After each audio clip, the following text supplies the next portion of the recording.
일주일 연속적인 상승 시세를 보여주던 뉴욕 증시 간밤에는 잠깐 쉬어갔습니다. 3대 지수 일제히 약보합권의 마무리를 지었는데 이날 증시에서 여전히 긍정적인 호실적과 함께 나름 나쁘지 않은 경제 지표도 발표가 됐는데요. 수입 물가 지표를 통해서 현재 미국의 경제 상황 먼저 면밀히 확인해 보도록 하겠습니다. 시장에 일단 장 초반에 공개됐었던 미국의 수입 물가 지수는 생각보다 더 많이 하락한 모습을 보이면서 시장에서는 예상 외로 트럼프 관세에도 불구하고 수입 물가가 내려가는 모습이 확인이 됐습니다. 전월 대비는 0.1% 하락했는데 24년 9월 이후 처음으로 전월 대비 감소폭을 보였습니다. 이렇게 수입 물가가 내려간 주요 요인으로는 에너지의 가격 하락이 있었는데요. 수입 연료 가격이 한 달에 2.3%나 떨어지면서 전체 수입 물가 하락을 견인한 것으로 확인됐습니다. 실제로 국제유가는 트럼프 대통령의 관세 발표 이후로 큰 폭의 하락세를 보였는데 브렌트유는 4월 초 배럴당 62달러까지 밀리면서 21년 이후 최저치를 기록했고요. WTI 같은 경우 역시 60달러 아래까지 떨어지면서 관세 전쟁으로 글로벌 수요가 위축될 수 있다는 우려감이 반영이 됐습니다. 다만 경제적 시각에서 보면 에너지 가격 하락이 물가 전반에 완충 역할을 하고 있지만 일시적인 현상에 그칠 수 있겠습니다. 관세는 수입 물가 지표에서 직접 반영되지는 않지만 중장기적으로는 비용 상승과 공급망 왜곡을 유발할 수가 있겠고요. 또 트럼프 대통령의 관세 압박으로 인해서 기업들의 마진이 압축되고 소비자들의 가격이 더욱더 높아질 수 있는 가능성도 있습니다. 특히 미국이 추진하고 있는 전방위적 수입품 관세 확대는 글로벌 공급망을 재편하게 만들고 물가 안정성에 구조적인 리스크를 안길 수가 있겠는데요. 이 때문에 로이터 같은 경우도 관세 정책에 대한 불확실성이 확대되고 있기 때문에 이번 수입 물가 하락세가 장기간 동안 유지되긴 어려울 것이라고 전망했습니다.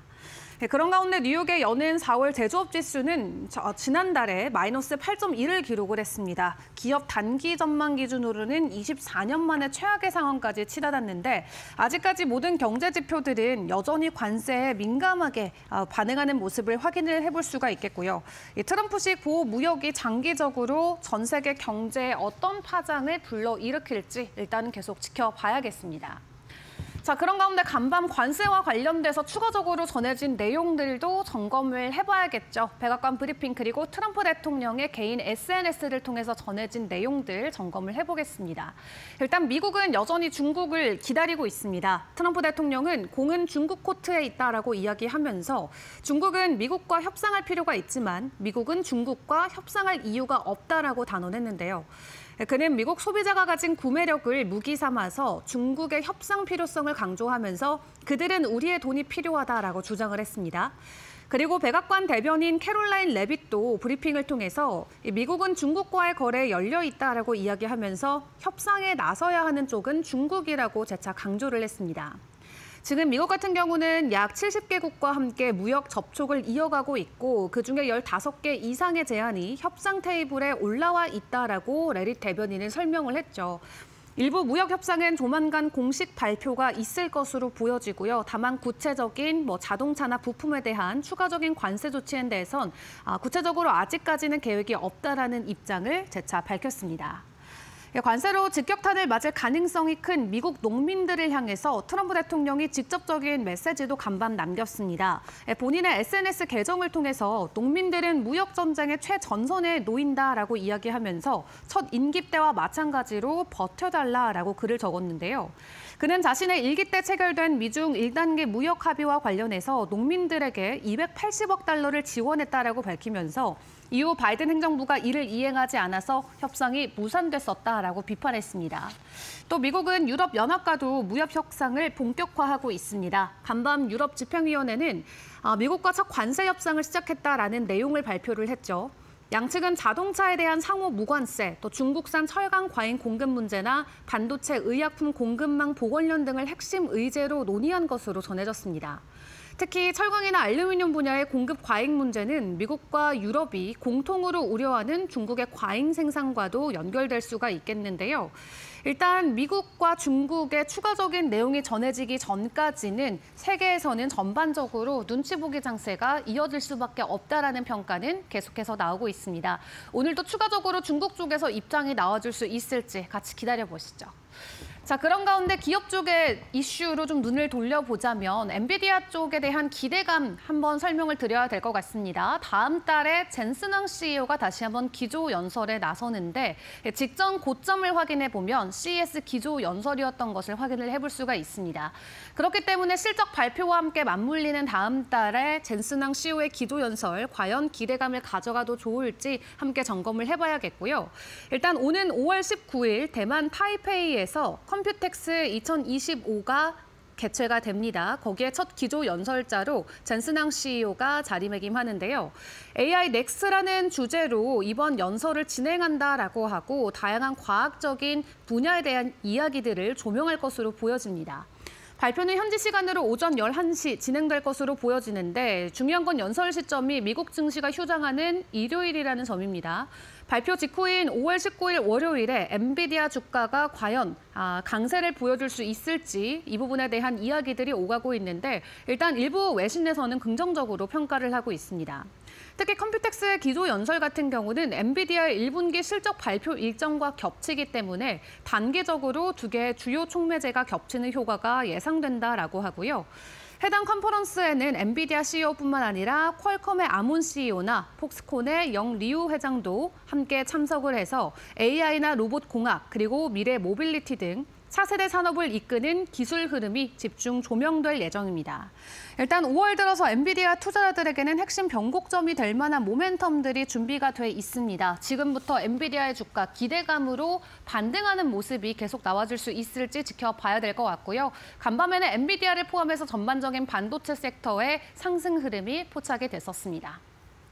자, 그런 가운데 SNS와 관련된 소식도 간밤 추가적으로 전해졌습니다. 메타와 오픈 AI가 그 중간에 있었는데 메타 같은 경우는 과거 분할과 관련된 이슈가 재차 확인이 됐고요. 오픈 AI는 되려 새로운 플랫폼을 론칭하려고 준비 중이라고 합니다. 간밤 CNBC의 보도 내용을 함께 확인을 해보시면 마크 저커버그 메타 CEO가 지난 2018년 미국 연방거래위원회 반독점 조사 당시 인스타그램을 메타로부터 분리하는 방안을 진지하게 검토했던 것으로 밝혀졌습니다. 당시 FTC는 메타의 인스타그램 인수가 경쟁을 억제했다는 혐의로 조사를 받고 있었고 저커버그는 법률팀과 함께 회사의 사업 구조를 어떻게 방어할지를 논의했는데요. 결국 메타는 인스타그램과 페이스북, 왓츠앱을 긴밀히 통합하는 전략을 선택했습니다. 이는 플랫폼 간 사용자 기반을 공유하면서 광고 생태계를 더욱 강화하는 결과로 이어졌는데 하지만 이번 법정 증언은 메타가 독점 우려를 피해가기 위해서 분사를 심각하게 고려했음을 보여주기도 했습니다. 이런 과거 메타의 움직임과는 대조적으로 오픈 AI는 소셜미디어 영역의 새로운 경쟁자로 등장할 준비를 하고 있습니다. 이 보도에 따르면 오픈 AI는 챗 GPT 기능과 이미지 생성 기술을 기반으로 AI 중심의 소셜 네트워크를 개발 중이라고 하고 있고요. 현재 내부 테스트를 진행하고 있다고 합니다. 만약 오픈 AI가 새로운 SNS를 공개하게 되면 머스크의 X와 직접적으로 경쟁할 전망이고요. AI 기반의 콘텐츠 피드 중심의 새로운 사용자 경험이 해당 플랫폼의 핵심이 될 것으로 보여집니다. 이렇게 빅테크 같은 경우는 소셜 전략을 합치거나 쪼개거나라는 이분법을 넘어서 기술과 규제 환경의 변화 속에서 가장 유리한 구조를 탐색하는 과정에 있는데요. 투자자들은 AI와 데이터, 플랫폼 간 시너지라는 관점에서 어떤 기업이 다음 시대 소셜 네트워크를 선도할지 주의 깊게 지켜봐야 된다라는 관점이 제기되고 있습니다. 자, 그런 가운데 간밤 암호화폐 시장의 분위기는 어떠했을까요? 일단 비트코인의 추가적인 상승 흐름은 보이진 못했습니다. 오히려 장 막판에 함께 가격 약세가 나오면서 84,000, 3,000달러 선까지도 밀려 내려가는 모습이 포착이 됐었죠. 다만 유럽 쪽에서는 긍정적인 소식을 들고 비트코인의 가격 상승에 대한 기대감은 올라가고 있는데요. 미국에 이어서 스웨덴도 비트코인을 국가 비축 자산으로 삼을 가능성이 있어 보입니다. 일단은 국가 비축안에 대한 제안을 한 이 의원이 제시를 했다라고 하는데 국가 차원에서 비트코인을 안전자산으로 모아가는 이런 움직임들이 전 세계적으로 퍼질 수 있을지 그에 대한 기대감이 크게 올라가고 있고요. 그런 가운데 체코 같은 경우도 본인들이 보유하고 있는 외환 보유액을 비트코인으로 바꾸는 방안을 또 논의하고 있다라고 하죠. 규모는 70억 달러 정도로 확인되고 있는데 일단 유럽의 공식적인 입장은 이 비트코인과 암호화폐를 추가적으로 국가적인 차원에서 담아가는 방안은 고려하고 있지 않다입니다. 다만 국가별로 또 추가적인 변동성이 나올 수 있기 때문에 만약 제2의 미국과 같은 움직임이 나오는 국가가 시장에 출현하게 된다면 시장 안에서는 크게 환호할 수 있는 이슈로 자리매김할 수가 있겠습니다. 지금까지 주요 외신 헤드라인 함께 확인해봤습니다. 머스노 5 시간이었습니다.